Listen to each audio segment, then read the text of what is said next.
Hi, I'm Marcel James, and today I'm going to review the PSI Audio A17-Ms. They're a near-field speaker from PSI Audio, which is a Swiss company. I'm wearing, therefore, my Swiss Army t-shirt. A lot of people don't know I'm a member of the Swiss Army. So the first thing I want to say is that the reason I'm reviewing the PSIs in the interest of full disclosure is because I wanted to try out the active bass traps, which you see down in the corners in the room. And that review is coming soon. And a lot of people are asking me about speakers for mixed rooms and various purposes or lower budget mastering rooms. And I often struggle with what to recommend for them because it's very price point specific. And typically, I find myself recommending speakers that are oftentimes out of people's budgets. So it's nice to have a speaker to recommend and that was in more that moderate price point, say anywhere from 2 to 4K, which I consider are more attainable for a typical home studio. Also, in the interest of full disclosure, I need to make an admission. I hate speakers. This is something I've struggled with for a long time. It may sound shocking for an audio guy. Why are you in audio? You hate speakers. But I just always find that speakers are a compromise. I never go into studios. I don't think a lot of people love speakers. I never go into studios and say, hey, what kind of gear do you have? What are you using here? Very rarely people go first to their speakers and say, hey, this is my speaker. I love this thing. It's usually an EQ or a compressor or a Fairchild or a guitar or maybe a vintage synthesizer or even a plug-in. But I think a lot of people are probably like me. Maybe they won't say they hate speakers, but maybe they just don't love them. And the reason I hate them is because I always found myself wanting something else. One speaker would do this, and this is why I think a lot of rooms have 3 sets of speakers. Because you're switching through, and even my speaker controller has 3 positions to accommodate multiple speakers. A lot of people have multiple speakers because they want to address different needs. They need something large, they need something loud, they need something small, they need something natural. So that's pretty much my struggle with speakers. It's a really hard question to answer. What speaker should I have? Because it really depends on so many different variables. So the PSI audio speakers fill a lot of the check boxes that people need in a modern speaker. People want speakers to have an accurate stereo image. They want to be able to make good frequency decisions that translate well when they get out of their room or back to their clients. They also want speakers that can sound good at low levels because they're mixing a lot of times in home studios and they've got either a neighbor or someone in the next room. But they also want to be able to turn a speaker up so they can feel it or impress somebody that comes over to hear their new track or their mix. So you need a speaker that can go loud as well. And you want punch because you want to make good dynamic decisions, not just frequency decisions. And finding all of that in one speaker is really, really, really hard without spending a lot of money. The PSI checks all of those boxes. I'm going to show you a track that I tested on to give you an idea of what kind of things I was listening for. This is not an audio demo of the speaker because I'm talking into a phone right now, but I'm going to give you an idea of what kind of material that I was playing so that you could see how I made that assumption. If it hadn't been for you, I'd still be doing fine. Not much to say or much to do, but you've been on my mind. It's only a matter of time till you come back to me. Just waiting for that day to come, but I don't care honestly. I can't seem to shake you, and I can't seem to forget you. And honestly, I don't know why. That track is called Waste My Time, and it's by Steven Alexander, and it gives you a real idea of what I mean when I say natural. I want to hear something that expresses the voice in a very organic way, and these speakers accomplish that very well. So that's some material that I was listening to sort of test how well the speakers replicate the human voice really well in a song. Then I tested something that was really loud and punchy and banging, which is an EDM track, and I mastered this recently for an artist named Soren.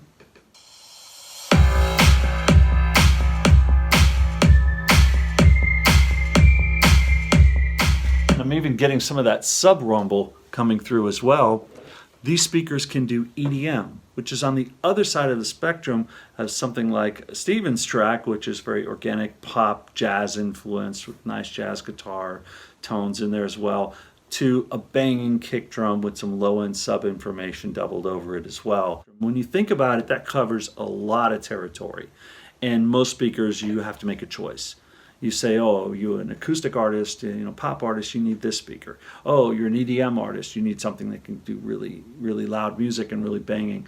The other thing that they do is when you turn them up, they have a lot of low-end information. They represent that low end very, very well, but they can handle it in a loud way without folding.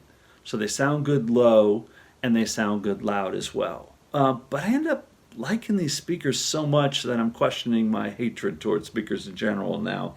I would absolutely use these speakers. The other test that I did on these speakers was another brand that I represent is Vengeance. They make a synthesizer called Avenger that I really love. So when I go through Avenger patches on the mastering speakers, it's not as fun, I guess, as it would be on a near field. I use headphones a lot of times when I'm checking sounds out on Avenger.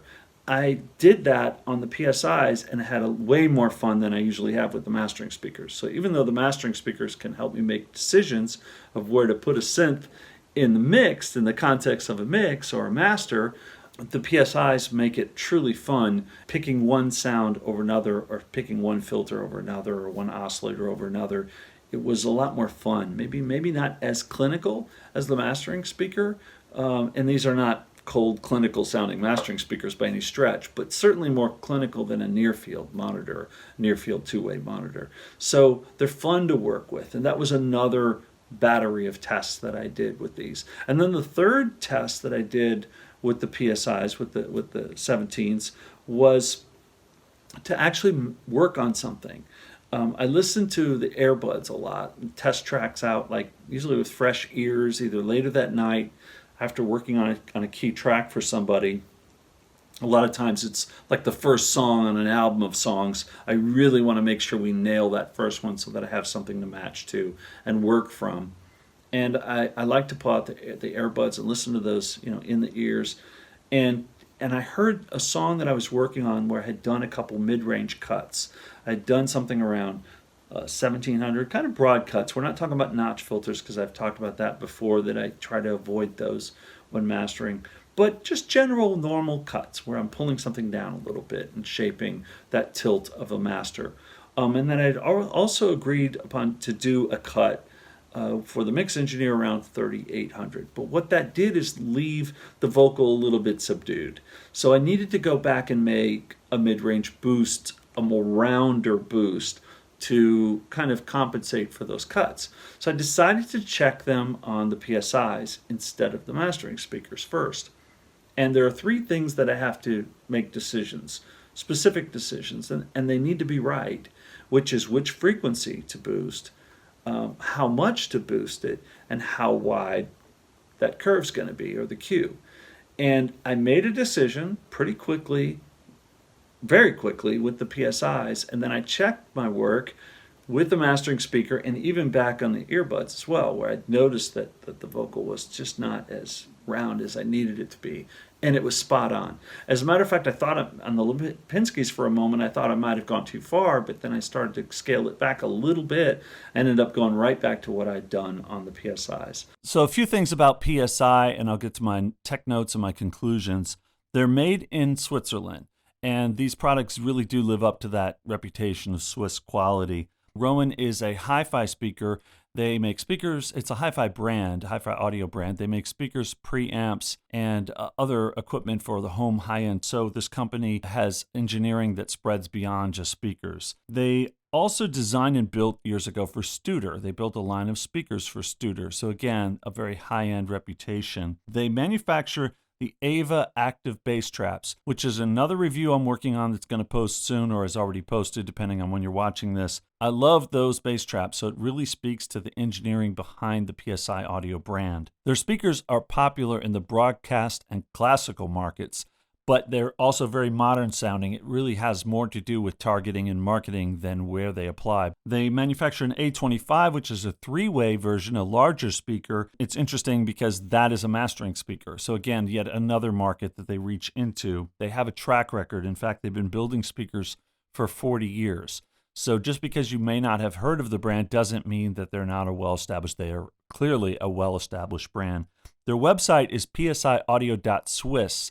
That's a little different because usually for Switzerland it's .ch or just .com.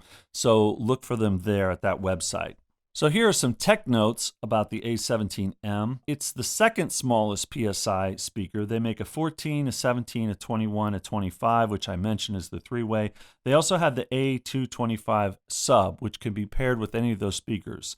Now they make another speaker, which is sort of a stand-up speaker, but it speaks more usually to that hi-fi market. So I'm kind of simplifying the way that their speakers are listed on their website into, okay, if you're just talking near fields, then you're going to be looking at these four speakers and maybe fitting in a sub. Just sort of simplify that. The A17 is a two-way speaker that puts out 120 watts. It's divided by 80 and 40 to the two drivers. They can go up to 114 dBs for the pair, and they reach down to 43 hertz, and that is a very convincing 43. The low end is very strong on these. Some notes about the technology itself in the speakers, which I encourage you, if you're interested, to go up to their website. There's more information there. But I've sort of boiled this down to three prime things. CPR, which is compensated phase response. That's an analog process. There's no DSP in these speakers. And that time aligns the different frequencies. So the kick drum, the snare drum reaching you at the same time. This analog processing maxes out at 0.6 milliseconds. So less than usually the distance between you and the speakers themselves. That's really what gives it a nice phase coherency. The amplifiers are what they call Class GH amps, and this involves multiple power supply rails. The result is just more efficiency and less distortion. And then AOI, which is adaptive output impedance, which is again an all analog process, is better membrane control. At last, my conclusions about the A17s. They're an excellent modern studio speaker, as I said before. They can play loud without folding. They're very punchy at loud levels. They also exhibit superb stereo imaging, and they put out more bass than their size would certainly suggest. That was the shocking part of it. And they're fun to listen to. And I don't just mean compared to my mastering speakers, but even mixed speakers in this price range, which is, by the way, $37.50 a pair. It's a hard price point for some reason. I know there's options out there, but not a lot of things that I personally love. So I really like that these speakers are right in that mid or upper mid-range price point. But they really are a lot of fun to listen to, whether it's just picking out different drum sounds or different synthesizer sounds or guitar tone, dialing that in. You can really hear the nuances of different patches and presets very clearly and in a rewarding kind of way. It's not a sort of sterile experience. They're very accurate, phase accurate, as I mentioned, but still fun somehow. How they're doing it, don't know. Maybe it's all that technology I talked about before, but an amazing speaker. I do recommend it, and I'm very happy that I kind of accidentally reviewed them while I was taking a look at the Ava Active Bass Traps. And watch that review next. Thanks for watching. This review has been brought to you by Marcel James Mastering. Loud, clear, and punchy.